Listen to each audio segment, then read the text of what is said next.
आज हम लेंगे कक्षा 11वीं भौतिकी अवकलन भाग 2।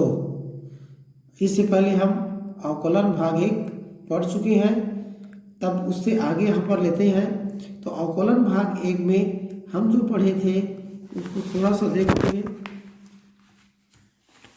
अवकलन भाग 1 में हम आपको जो दिया गया था मूलभूत कॉन्सेप्ट को लिया गया था, और कॉन्सेप्ट के साथ मानक सूत्र के साथ साथ हम अवकलन पर जो प्रमेय पढ़ रहे थे, अवकलन पर प्रमेय अर्थात y बराबर सी एफ एक्स है, तब अवकलन कैसे करेंगे, या दो फलन प्लस माइनस में है तो अवकलन कैसे करेंगे, इसके बारे में आपको बतलाया गया था। तब इससे आगे हम शुरू करते हैं अवकलन भाग 2। तो अवकलन भाग 2 में हम लेंगे आज, यदि दो फलन एफ एक्स और जी एक्स गुणा में हो, अर्थात इसको कह सकते हैं दो फलनों के गुणनफल का अवकलन, दो फलनों के गुणनफल का अवकलन। तब इसके लिए हम दो फलन लेते हैं। एक फलन है एफ एक्स, एक्स का ही फलन है, और जी एक्स ये भी एक्स का ही फलन है। तब यहाँ पर हम लेंगे जो भी फलन है उसको हम लेते हैं y बराबर एफ एक्स इंटू जी एक्स। चाहो तो इसको एफ एक्स को प्रथम और जी एक्स को द्वितीय कह सकते हो। तो ऐसे ही स्थिति में हम डी बाई डी एक्स निकालेंगे, अर्थात अवकल गुणांक निकालेंगे। तब इसके लिए सूत्र होता है डी बाई डी एक्स बराबर f x d upon D x g x. यहाँ पर क्या आ जाएगा जी एक्स, फिर यहाँ पर प्लस आ जाएगा, फिर जी एक्स को ज्यों को त्यों करना है, फिर into D by d x F x. कहने का अर्थ है इसमें डी बाई डी एक्स अर्थात अवकल गुणांक निकालने के लिए पहले फलन को ज्यों को त्यों लिखते हैं, फिर द्वितीय फलन का अवकल गुणांक निकालते हैं, फिर प्लस द्वितीय फलन को ज्यों को त्यों लिखते हैं, फिर पहले फलन का अवकल गुणांक निकालते हैं। इसको एक उदाहरण से और लेते हैं हम। तो उदाहरण से देखेंगे, मान लो आपको प्रश्न दिया गया है x का वर्ग log ई एक्स का अवकलन कीजिए या अवकल गुणांक कीजिए। तब यहाँ पर हम एक सिस्टम में लेकर चलते हैं, जो भी फलन दिया रहेगा वो y का है, इसी y बराबर लेते हैं, इसीलिए मानते हैं y बराबर x का वर्ग log ई एक्स। अब इसका डी बाई डी एक्स निकालना है, अवकल गुणांक निकालना है, इसीलिए डी बाई डी एक्स बराबर ले लेते हैं डी अपॉन डी एक्स, और y की जगह लिख दिए x का वर्ग log ई एक्स। अब चूंकि यहाँ पर देख रहे हैं x स्क्वायर x का फलन है और log ई एक्स भी अपने आप में x का फलन है। तब ऐसे स्थिति में हम क्या करेंगे, एक को पहला एक को दूसरा मान लेते हैं, अर्थात एक को एफ एक्स और इसको जी एक्स मान लेते हैं। तब जो हमारे पास ये जो सूत्र दिया गया है यहाँ पर डी बाई डी एक्स, पहले फलन को ज्यों को त्यों, फिर द्वितीय फलन का अवकल गुणांक, फिर प्लस द्वितीय फलन को ज्यों को त्यों और प्रथम फलन का अवकल गुणांक। ठीक उसी तरह से यहाँ पर उसको रखेंगे एप्लीकेशन के रूप में, अप्लाई करेंगे उसका। तो ये पहला फलन x का वर्ग है, तब इसको हम x के वर्ग ज्यों को त्यों लिख दिए। फिर द्वितीय फलन log ई एक्स है, तब इसका डी बाई डी एक्स लेंगे, फिर सूत्र के हिसाब से प्लस आ जाएगा, फिर द्वितीय फलन अर्थात log ई एक्स को ज्यों को त्यों लिख देना है, फिर प्रथम फलन अर्थात x का स्क्वायर का डी बाई डी एक्स निकालना है। तब इसको ज्यों को त्यों सूत्र में रख दिए। अब आगे इसको हल करना है, तब इसको तो कुछ नहीं करना है, इसीलिए ज्यों को त्यों आ गया x का वर्ग D by d x log E x मानक रूप में है, इसको याद करना है। और इसका अवकल गुणांक क्या होता है 1/x, इसीलिए क्या आ जाएगा कि 1/x, प्लस का प्लस लिख दिए। log ई एक्स इसका अवकलन नहीं करना है, इसीलिए ज्यों को त्यों लिख दिए ये। अब उसके बाद क्या है d by d x x square, अर्थात एक्स स्क्वायर का अवकलन करेंगे तब क्या आ जाएगा 2x। तब इस तरह से हम दो स्टेप पे इसका अवकलन कर लेते हैं। आगे देखते हैं इसको हल करेंगे, तब ये x हो जाएगा, इसको हम 2x को सामने लिख देते हैं तो 2x log ई एक्स हो जाएगा। चाहेंगे तो x का अगर उभयनिष्ठ ले लेते हैं तब बच जाता है 1 + 2 log ई एक्स। इस तरह से हम दो फलनों के गुणनफल का आसानी से अवकलन या अवकल गुणांक निकाल सकते हैं। अगला स्टेप पे हम आ जाते हैं, दूसरा है यदि दो फलन एफ एक्स और जी एक्स गुणा में ना होकर किस में है, ये भाग में हो, गुणा में ना होकर किस में हो, भाग में हो। अर्थात इसको सरल रूप में लिख सकते हो, दो फलों के भागफल, गुणनफल की जगह क्या जाएगा, भागफल का अवकलन। तो भागफल का अवकलन करना है, तब इसके लिए हमें जो दो फलन दिया गया है एफ एक्स और जी एक्स, वो क्या है, भाग के रूप में है। अर्थात y बराबर एफ एक्स बटे जी एक्स लेंगे, y बराबर क्या ले लेंगे, एफ एक्स बटे जी एक्स ले लेंगे। अब इस स्थिति में हमें या तो अंश और हर के रूप में याद रखोगे, तब उसको क्या कहते हैं, अंश, और नीचे को हर कहते हैं। तो अंश हर के रूप में याद रख सकते हो, या पहला और दूसरा के रूप में याद रख सकते हो। तब इसका डी बाई डी एक्स लिखेंगे, तब नीचे का के रूप में याद रखोगे। अर्थात द्वितीय फलन को ज्यों को त्यों लिखते हैं यहाँ पर, तो द्वितीय फलन को ज्यों को त्यों लिख दिए, तब कितना हो जाएगा, जी एक्स। फिर प्रथम फलन का अवकलन करते हैं, तो D by d x F x, यहाँ पर क्या आ जाएगा, माइनस आ जाएगा। अब प्रथम फलन को फिर ज्यों को त्यों लिख दिए एफ एक्स, फिर डी बाई डी एक्स किसका करना है, द्वितीय फलन का जी एक्स। तब इतना करने के बाद पूरे के नीचे क्या होता है, जो नीचे में रहता है जी एक्स, नीचे वाला जो फलन होता है उसका पूर्ण वर्ग करते हैं, अर्थात जी एक्स का पूर्ण वर्ग कर दिए। तो ये हमारा सूत्र हो गया। अब इसको एक उदाहरण से समझते हैं। तब उदाहरण में देखते हैं, मान लो आपको एक प्रश्न दिया है e to power x upon x square, अर्थात दो फलन e टू पावर x एक फलन है और एक्स स्क्वायर अपने आप एक फलन है। ये दोनों फलन एक दूसरे से क्या है, भागफल के रूप में है। तब e टू पावर x बटे x के वर्ग का हम अवकलन कीजिए, ऐसा प्रश्न आया है। तब इसको हम हल करने के लिए मानते हैं, माना y बराबर e to power x upon x square. तब यहाँ पर ये अंश और ये हर है। तब इसका अवकल गुणांक निकालने के लिए क्या करेंगे, हम डी वाई डी एक्स बराबर क्या हो जाएगा, जो द्वितीय फलन है उसको ज्यों को त्यों लिख दिए एक्स का वर्ग, फिर प्रथम को अवकलन करना है, इसीलिए D upon D X E to power X लिख लिए, फिर माइनस लगाना है यहाँ पर, फिर क्या करना है, प्रथम फलन को ज्यों को त्यों लिखना है ई टू पावर एक्स, फिर क्या करना है, द्वितीय फलन का अवकलन करना है, मतलब D upon D x x का स्क्वायर, और उसके बाद पूरे का क्या करना है, बटा करना है, तो बटा कर दो। और जो द्वितीय फलन है एक्स का वर्ग, उसको हम क्या लेते हैं, एक्स के वर्ग का पूर्ण वर्ग कर दिए। तब ये हमने क्या किया, उसको जो सूत्र होता है उसमें इसको फिट कर दिए, मतलब अप्लाई कर दिए। अब आगे इसको हल करेंगे, तब ये जो को त्यों लिखना है एक्स का स्क्वायर। अब यहाँ डी बाई डी एक्स किसका निकालना है, ई टू पावर एक्स, और चूंकि हम जानते हैं ई टू पावर एक्स का अवकल गुणांक ई टू पावर एक्स ही होता है, इसीलिए यहाँ पर हल करने पर भी क्या मिलेगा, ई टू पावर एक्स। इसको ध्यान रखना है तुम लोगों को, दूसरा फलन रहते तो इसका अवकलन करते, यहाँ पर भी अवकलन कर रहे हैं, जियो को त्यों नहीं लिख रहे हैं, लेकिन चूंकि ई टू पावर एक्स का अवकलन ई टू पावर एक्स होता है, इसलिए यहाँ पर लिख रहे हैं। यहाँ पर ये जो ई टू पावर एक्स जियो को त्यों आ गया।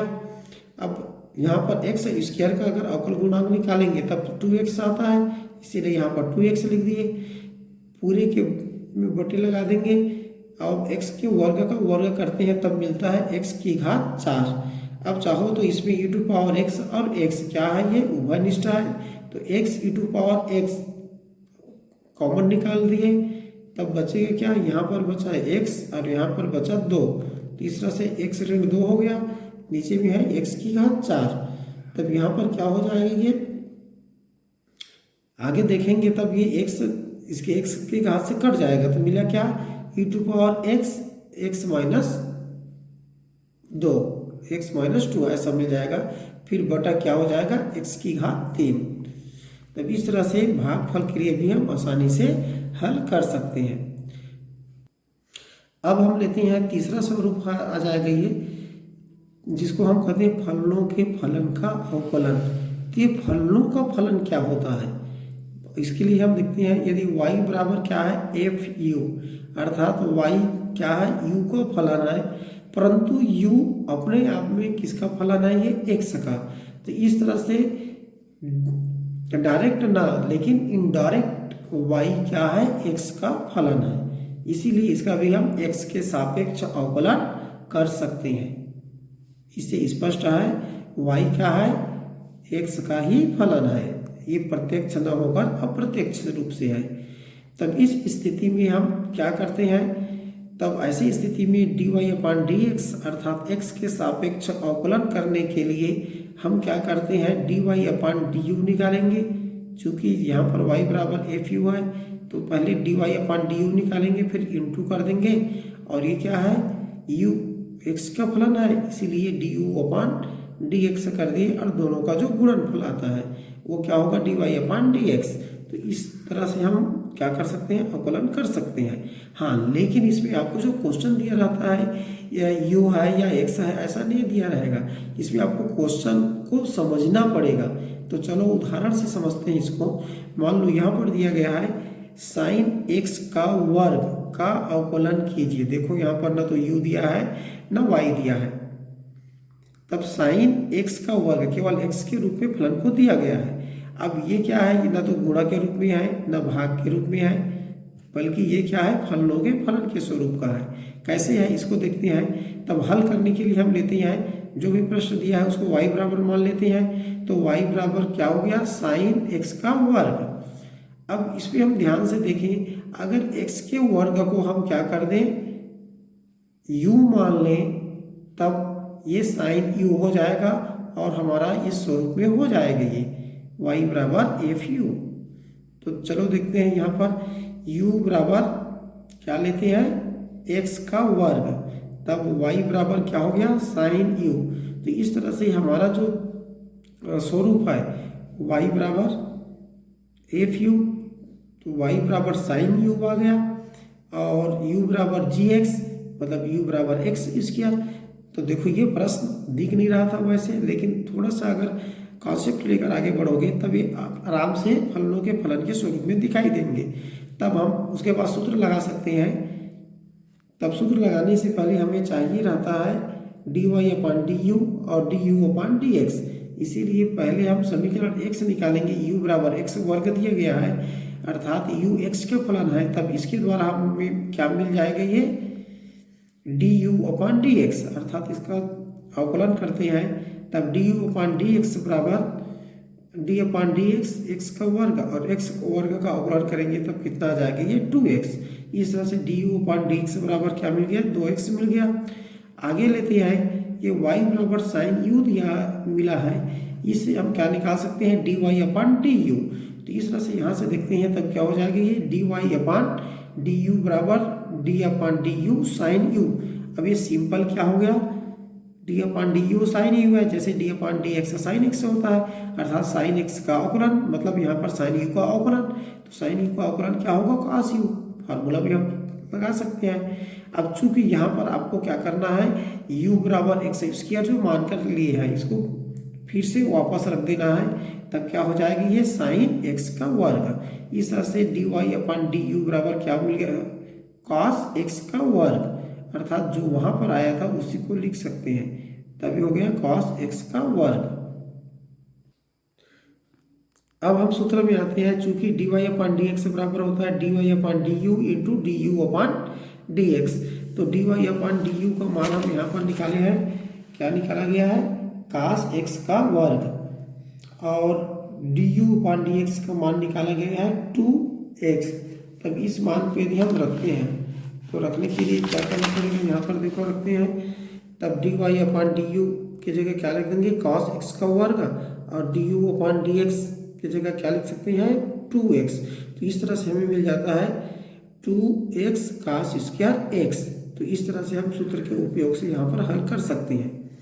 आगे इसकी शॉर्टकट विधि है, यदि आप समझ चुके हैं, अच्छे से समझ जाएंगे, तब बिना माने अर्थात मन में मानना पड़ेगा, सोचना पड़ेगा, और सोचने के बाद 2 स्टेप में हम आसानी से ऐसे फलनों का अवकलन कर सकते हैं। तब इसको हम द्वितीय विधि कहते हैं या शॉर्टकट विधि के नाम से जाना जाता है। जो प्रश्न दिया था उसको लेते हैं y बराबर साइन x का स्क्वायर। तो इस तरह से D Y upon D x बराबर लेंगे, तो D upon D x sign x का वर्ग। अब इसको हम मन में मानेंगे, कैसे मन में मानना है, एक्स स्क्वायर को हम u मान लेते हैं, तो ये साइन u हो गया। तो इस तरह से साइन यू मानकर इसको क्या करेंगे, हम अवकलन करेंगे। तो अवकलन करेंगे तब क्या हो गया, cos x का वर्ग, ज्यों करती हूँ। अब चूंकि इसको u माने हैं तो du/dx भी करना पड़ता है, इसीलिए एक्स स्क्वायर का फिर से x के सापेक्ष अवकलन करना पड़ेगा। इसीलिए यहाँ पर इंटू करके क्या करना है, d/dx x का वर्ग। तब इस तरह से ये cos x का वर्ग ज्यों को त्यों आ गया, और d/dx x का वर्ग, तब इसका 2x होता है, इसीलिए यहाँ पर 2x लिख दिए। इसको क्रम में लिखेंगे तब क्या हो जाएगा, 2x cos x का वर्ग। तो ठीक है, इस तरह से शॉर्टकट विधि से समझने के बाद आसानी से कर सकते हो। अब आगे चूंकि ये थोड़ा जटिल है, इसीलिए एक और उदाहरण ले रहे हैं हम। उदाहरण दूसरा है ये, e⁻10x का x के सापेक्ष अवकलन कीजिए। इसको हम शॉर्टकट विधि से हल करते हैं। तब जो भी प्रश्न दिया है उसको y बराबर लेते हैं, y बराबर e⁻10x। अब इसका dy/dx निकालना है, तो dy/dx बराबर d/dx e⁻10x कर दिए।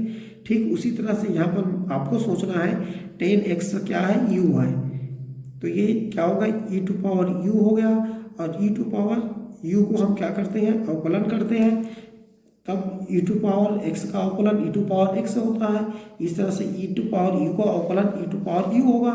तो इसी तरह से e⁻u मतलब 10x, क्योंकि 10x को u माने हैं, तो इसको बिना माने बिना मन में सोचना है बस, और इसको क्या कर सकते हैं, e⁻10x। हाँ, उसके बाद आपको ध्यान से क्या करना है, जितना राशि को माने हो u, उसका x के सापेक्ष अवकलन करना है, इसीलिए d/dx 10x लिख दिए। अब आगे स्टेप पे क्या हो जाएगा, e⁻10x, और चूंकि जानते हैं 10x का अवकल गुणांक सेक स्क्वायर होता है, इसीलिए d/dx 10x की जगह क्या लिख सकते हैं, सेक स्क्वायर x। इस तरह से हम दो स्टेप में आसानी से हल कर सकते हैं, e⁻10x into sec square x। ठीक है, अब हम आते हैं अवकल गुणांक का ज्यामितीय अर्थ। खाली अभी हम पढ़ रहे थे व्यंजक जिसको कहते हैं, लेकिन ऐसा नहीं है कि अवकल गुणांक का ज्यामिति में कोई योगदान नहीं है। वास्तव में अवकल गुणांक क्या करती है, ज्यामिति अर्थात ग्राफ में बनने वाले जो चीजें हैं उसकी अच्छे से व्याख्या भी करती है। इसीलिए हम लेते हैं अवकल गुणांक का ज्यामितीय अर्थ। इसके लिए हम लेते हैं, हमारा जो फलन है y बराबर f(x), एक फलन है, और इसको हम पहले भी बता चुके हैं कि क्या है, एक वक्र है। तब इस तरह से इसका वक्र मान लो हम इस तरह से खींचते हैं, दोनों अक्ष लेकर यहाँ पर एक वक्र खींच दिए, कैसा भी वक्र खींच दिए। अब यहाँ पर हम क्या लेते हैं, इस वक्र पर दो पॉइंट लेते हैं, दो बिंदु लेते हैं। यहाँ पर जो बिंदु लिए हैं P है, और यहाँ पर जो बिंदु लिए हैं Q है, अलग अलग जगह पर लिया गया है।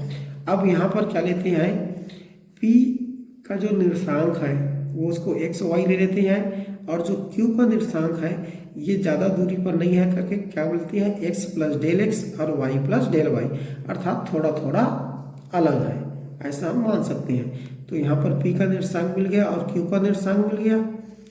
अब यहाँ पर क्या लेते हैं, P और Q से होकर जाने वाली क्या लेते हैं, एक जीवा लेते हैं।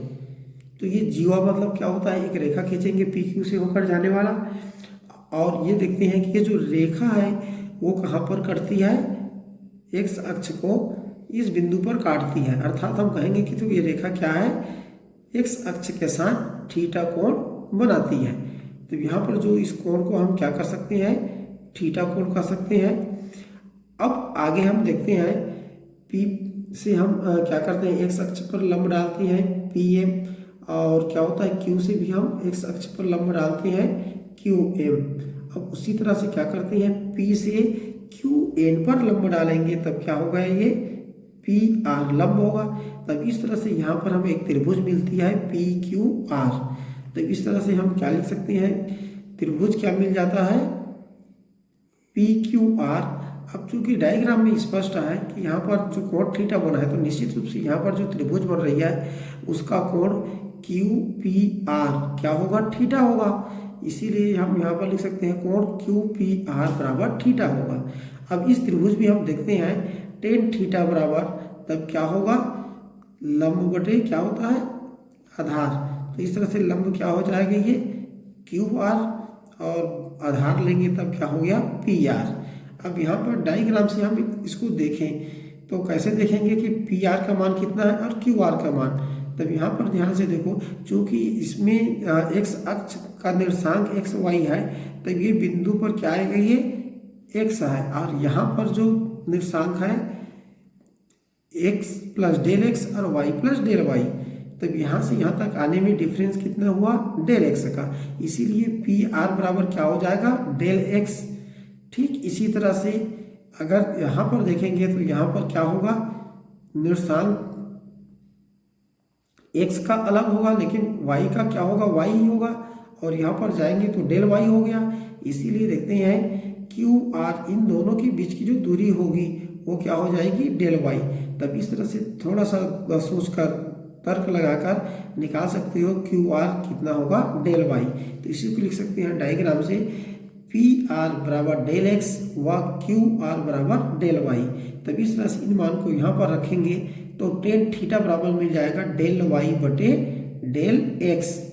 अब आगे यहाँ पर देखते हैं, अगर जो ये डिफरेंस है डेल एक्स, इसको हम बहुत छोटा करते जाएंगे। तो छोटा करेंगे मतलब क्या हो गया, ये बिंदु क्यू क्या होगा, एक्स के पास आते जाएगा, अर्थात पी के पास आते जाएगा, एकदम समीप में आ जाएगा, और निश्चित रूप से क्या होगा, वाई का मान भी अर्थात डेल वाई का मान भी छोटा होने लगेगा। इसी लिखते हैं डेल एक्स अग्रसित होती है शून्य की ओर, तब डेल वाई भी अग्रसित होगी 0 की ओर। तब पी व क्यू क्या होगा, दो अलग अलग बिंदु ना होकर केवल एक बिंदु पी पर ही आ जाएगी। जैसे हमने बताया डेल एक्स को हम बहुत छोटा करेंगे तब ये खिसकते ऐसा करके यहीं पर आ जाएगा। तब इस स्थिति में अर्थात डेल एक्स अग्रसित होती है 0 की ओर, इस लिमिट को लेंगे, तब ये जीवा जो पहले था पी क्यू, वो जीवा न रह के पी क्यू पर खींची गई स्पर्शरेखा हो जाएगी। इसीलिए हम यहाँ पर लगाते हैं लिमिट, अगर लेते हैं तो लिमिट डेल एक्स अग्रसित होती है 0 की ओर, तो del Y upon del X बराबर क्या आ जाएगा, टेन थीटा 0 की ओर रहेगी। परंतु हम जानते हैं अवकलन की परिभाषा से D Y upon D X equal to क्या होता है, ये होता है, ये क्या है, D Y upon D X है। इसीलिए यहाँ पर हम क्या कर सकते हैं, इसको D Y upon D x लिख लेते हैं, और चूंकि इसका मान टेन थीटा है इसीलिए D Y upon D x बराबर टेन थीटा। वैसे तुम लोग पिछली कक्षाओं में पढ़ चुके हो कि प्रवणता, किसी भी रेखा की प्रवणता होती है उसको टेन थीटा से दर्शाते हैं, जहाँ थीटा क्या है, एक्स अक्ष पर बनाया गया कोण है। इस तरह से हम कह सकते हैं किसी बिंदु पर अवकल गुणांक, किसी भी वक्र किसी बिंदु पर अवकल गुणांक उस बिंदु पर खींची गई स्पर्श रेखा की प्रवणता को दर्शाती है। अर्थात हम अवकल गुणांक निकालते हैं किसी बिंदु पर, पॉइंट पर, तब वहां पर जो अवकल गुणांक का जो मान आएगा, निश्चित मान आता है, वो क्या कहलाती है, उस बिंदु पर खींची गई स्पर्श रेखा की टेंजेंट या ढाल या प्रवणता को दर्शाता है। इस तरह से जो हमने अभी जो ज्यामितीय अर्थ पढ़े हैं उसका हल या अनुप्रयोग कैसे होता है इसको देख सकते हो। मान लो आपको दिया गया है y बराबर एक्स का वर्ग ऋण यहाँ पर क्या लेते हैं, x धन 3, ऐसा दिया गया है, यहाँ पर ये x है धन 3। अब इस जो वक्र बनेगा के बिंदु 1 3 पर खींची गई स्पर्श रेखा x अक्ष की धनात्मक दिशा से कितना कोण बनाती है, एक ऐसा क्वेश्चन दिया गया है। मतलब ये सीधा सीधा ज्यामिति से जो अर्थ है उसको आधार पर हम हल कर सकते हैं। तब हल करने के लिए आगे लेते हैं, चूंकि कितना कोण बनाती है x अक्ष से, मतलब प्रवणता है, वो स्पर्श रेखा की प्रवणता है, इसीलिए हम लेते हैं स्पर्श रेखा की प्रवणता निकालेंगे। किस बिंदु पर स्पर्श रेखा खींचना है, 1 3 पर। तो पहले तो हमें क्या निकालना पड़ेगा, उसका अवकल गुणांक। तब हल करने के लिए हम लेते हैं y बराबर एक्स का वर्ग ऋण x धन 3। अब इसको x के सापेक्ष अवकलन करेंगे तब क्या आ जाएगा, D Y upon D x. इसका एक्स स्क्वायर का अवकलन किए तो 2x आया, और x का अवकलन करेंगे तो 1 आ गया, तो ऋण 1, और 3 का अवकलन करेंगे तो 0। तो इस तरह से D Y upon D x बराबर क्या मिल गया, 2x माइनस 1। अब यहाँ पर चूंकि पॉइंट पर कहा गया है, तब उस पॉइंट पर लेंगे बिंदु 1 3 पर x बराबर 1 और y बराबर 3 है। अर्थात हम डी वाई डी एक्स किस पर निकालते हैं, बिंदु 1 3 पर। तो 1 3 पर निकालने के लिए क्या कर सकते हैं, यहाँ पर जो हमें डी बाई डी एक्स मिला है उसमें x की जगह x का मान और y की जगह y का मान रखते हैं। तब यहाँ पर क्या होगा, x की जगह ही मान रखना है, इसीलिए क्या होगा 2 × 1 -1 हो जाएगा। तब इसको हल करने पर मिलेगा 1। तो इस तरह से बिंदु 1 3 पर डी बाई डी एक्स का मान कितना आया, 1 आ गया। अब परंतु हम लेते हैं चूंकि टेन थीटा बराबर क्या होता है, डी बाई डी एक्स ज्यामितीय अर्थ के आधार पर। तब यहाँ पर क्या मिला, टेन थीटा बराबर 1 मिल गया। तब थीटा बराबर लिख सकते हैं, लिखने की जो तकनीकी है टेन इनवर्स 1, इसको कर दिए। अगर आपको ये स्टैंडर्ड मान में दिया गया है, सारणी की जरूरत नहीं है, तब इसका एंगल अर्थात कोण निकाल सकते हो। चूंकि टेन 45 अंश का मान क्या होता है, 1 होता है, इसीलिए टेन इनवर्स 1 का मान क्या हो जाएगा, 45 अंश। इस प्रकार थीटा बराबर मिल जाता है 45 अंश। अब आगे हम लेते हैं उच्चिष्ट और निम्निष्ट, अर्थात कोई भी वक्र रहता है वह क्या होती है, अगर ट्रेस करोगे ग्राफ पेपर पर खींचेंगे तब कभी ऊपर जाता है कभी नीचे आता है। अब हम यहाँ पर उच्चिष्ट और निम्निष्ट कहने का अर्थ है किस पॉइंट पर, किस बिंदु पर वह उच्चतम बिंदु पर रहेगी और किस पॉइंट पर वह निम्नतम बिंदु पर रहेगी, उसको हम उच्चिष्ट और निम्निष्ट कहते हैं। तब आगे यहाँ पर लेते हैं, मान लो हमारे पास एक वक्र दिया गया है y बराबर f(x). अब इस वक्र को हम यहाँ पर दर्शाएंगे अक्ष पर, x अक्ष और y अक्ष पर, तो दर्शाते हैं। तो ये वक्र इस तरह से चलता है। अब यहाँ पर देखते हैं तो इस बिंदु पर, मान लो ये बिंदु P कहते हैं, ये क्या है, वक्र का उच्चतम पॉइंट है, उच्चतम बिंदु है। यहाँ पर देखेंगे बिंदु Q मानते हैं, ये इस वक्र के लिए क्या है, निम्नतम बिंदु है।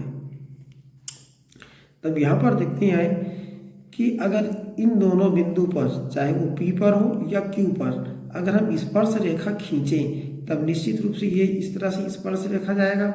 क्योंकि स्पर्श रेखा की परिभाषा आप जानते हो, ऐसा रेखा जो वक्र को केवल और केवल एक बिंदु पर स्पर्श करती हो।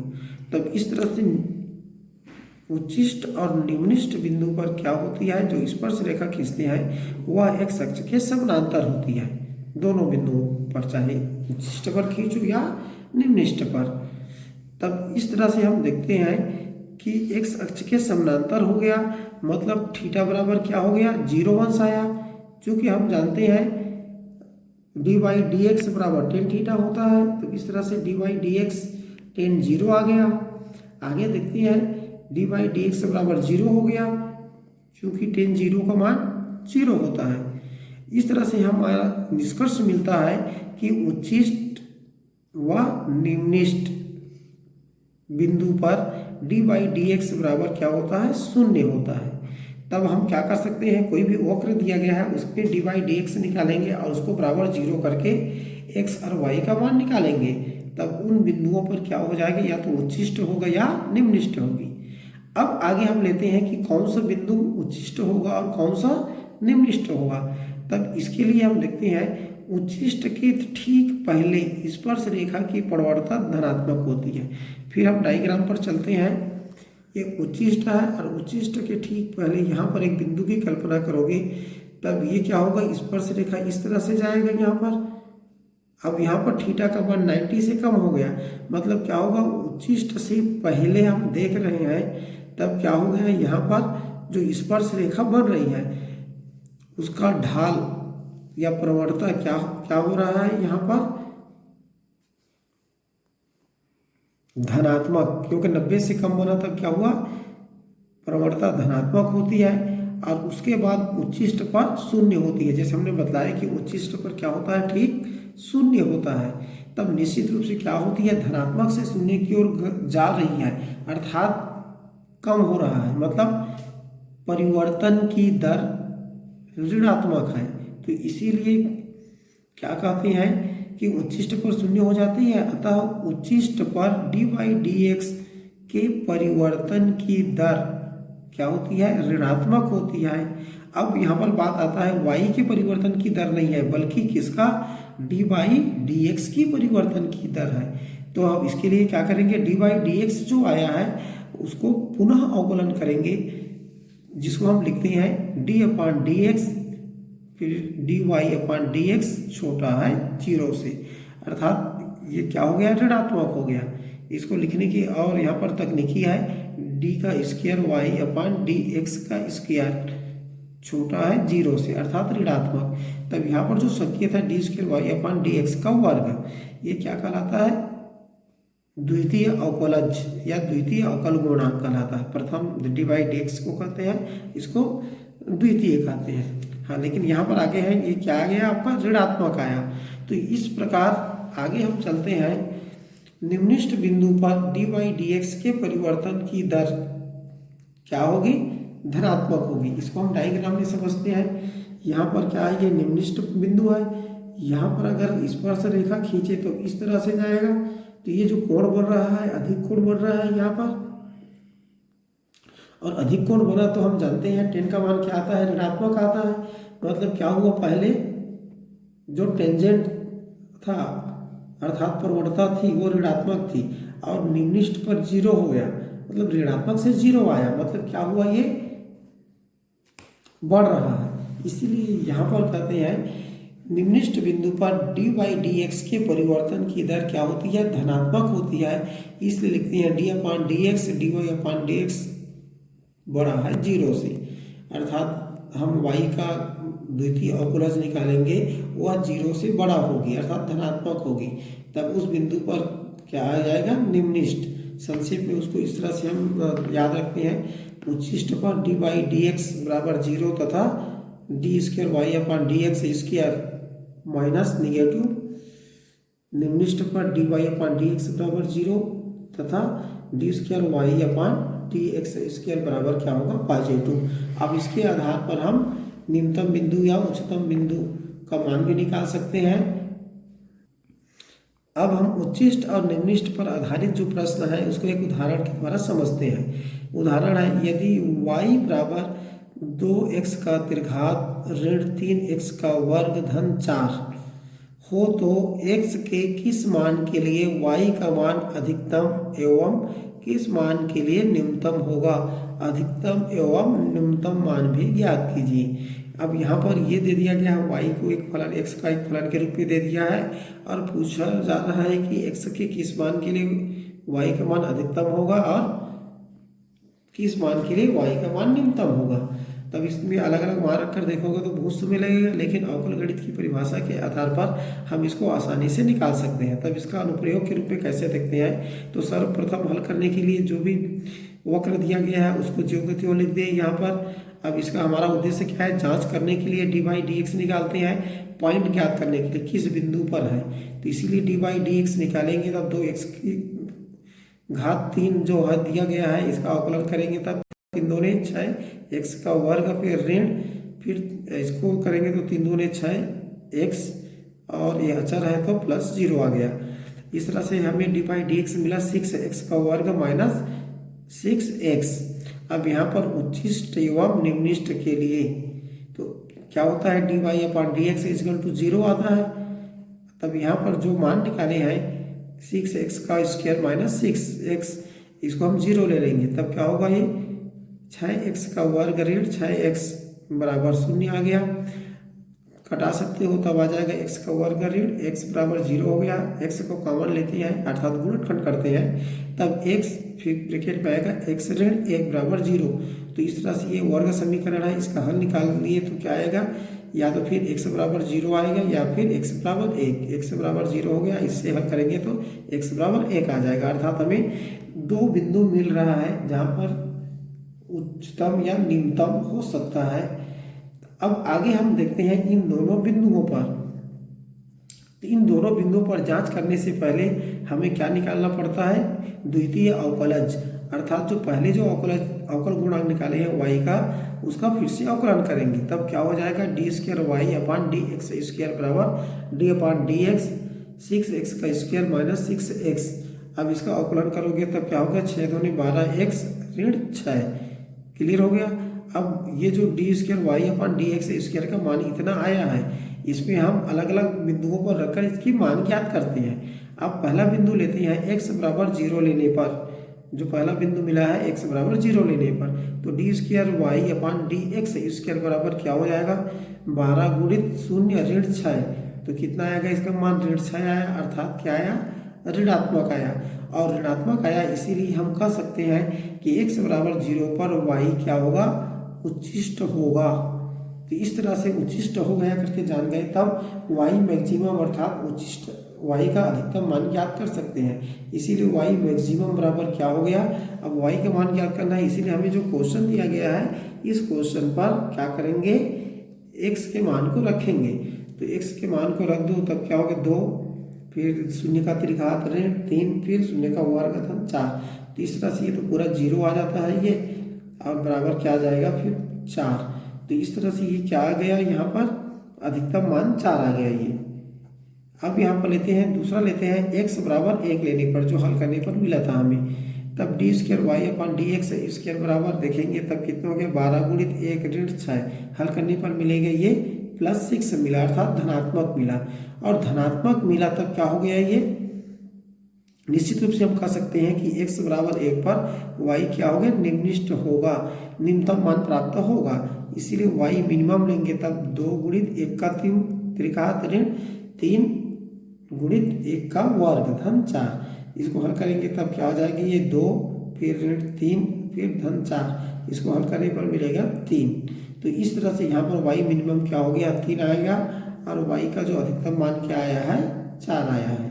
ठीक है, तो इस तरह से और बहुत सारी समस्याएं रहती है, उसके आधार पर आप हल कर सकते हो। परिवर्तन की दर डी वाई डी एक्स वास्तव में क्या है परिवर्तन की दर है, तो परिवर्तन की दर के आधार पर और बहुत सारे क्वेश्चन आप प्रैक्टिस करके हल करके देख सकते हैं। ठीक है, आज के लिए इतना ही।